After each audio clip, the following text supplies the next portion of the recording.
Have you ever been short on change and needed some extra money? How about being bored and not knowing what to do? How about donating plasma?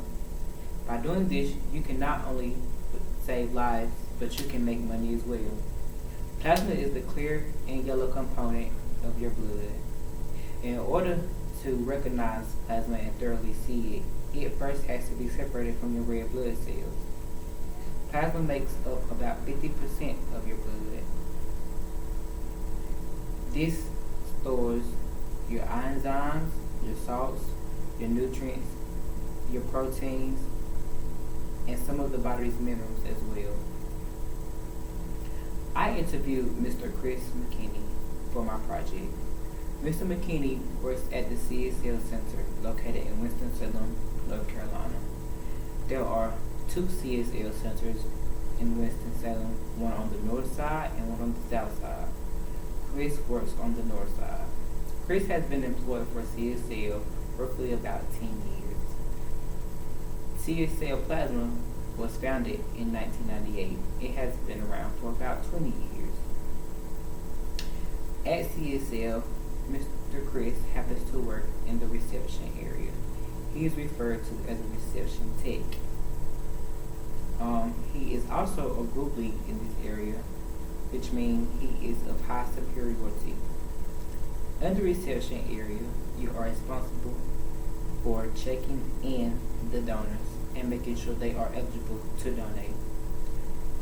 To become a new donor, you have to go through a series of steps to verify that you are eligible to donate.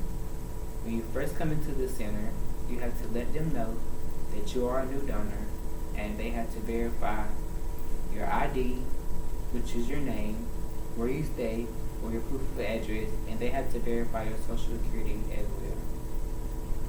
After all of this is done, they simply put you into a system or a database. This database is known as NextGen. This database is connected to a lot of other plasma and donation centers all around the world, no matter what the company may be. This database is set up to make sure that everything is regulated by FDA, HIPAA, and other government agencies. This simply ensures that the process is safe and well maintained. After your information is then put in, known as your demos, you have to simply receive a vein grade. A vein grade is referred to as simply a grading of your veins. When you get your veins graded, you have to have what is known as a tourniquet wrapped around your arms, and they simply check your veins to see how well they are. You can either be a red, a yellow, or green. Green being the best, red being the worst. After you receive the vein grade, you then have to watch a simple, quick 15-minute video. After watching this video, you should be well knowledged and have a better understanding of the donation process, how it works, and information regarding the donation process. After watching this video, you are then placed on what is known as the kiosk, or the SAHH kiosk. This is simply 64 questions the first time you come in and the second time you come in as well. These questions are based superbly on you and your medical history. These questions need to be answered to the best of your knowledge. They have to be answered as honestly as you can, and you may not receive any help or assistance from any other people during these questions. After these questions are answered, this further determines whether you may or may not be eligible to donate. In order to donate, there are certain criteria you must meet. A couple of the criteria include of you not receiving a tattoo or piercing or touch-up of any sort within the past 12 months. This also includes you not being convicted of a crime or being placed in jail for more than 72 consecutive hours within the past 12 months. you cannot donate plasma if you are between the ages of 18 and 65. You can also not donate plasma if you are a male who has had sex with other males or a female that has had sex with other males. Of course, you cannot donate plasma if you use drugs or share needles or other stuff as well. After these questions are answered, you are then placed in the screening process. The screening process simply consists of checking your vitals and taking a small blood sample to further ensure that you are eligible to donate. This process starts off simply by them pricking one of your fingers. After one of your fingers are pricked, they then place it to the side, which it has to be weighted for 30 seconds before it is spun.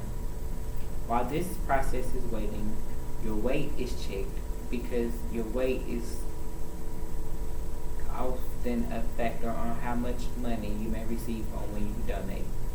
So the first time you come in, the second time, the third time, and the fourth and fifth time as well, weight does not determine how much you will be compensated. Weight is only a factor after the 45-day period from the first day you arrived in this donation center.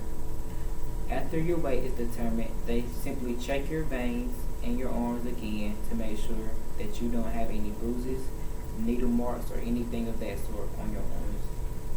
After this process is done, they check your temperature, which has to be between the ranges of 95 and 99.5.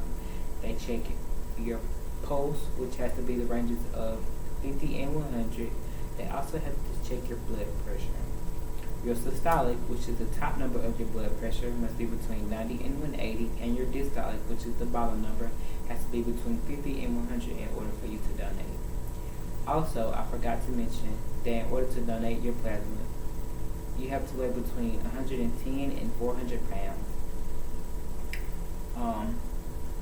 After this is done, it should be time to check your blood.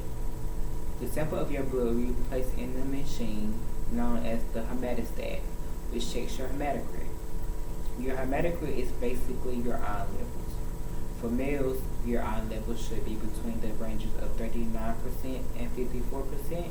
For females, 38% and 54%. After this is checked, they then check your protein. Your protein should be between the ranges of 6.0 and 9.0 respectively. After this is done and everything is complete, then you simply are on to the next step. This next step includes getting a small physical from what is known as the MSA staff, and then you are eligible to donate.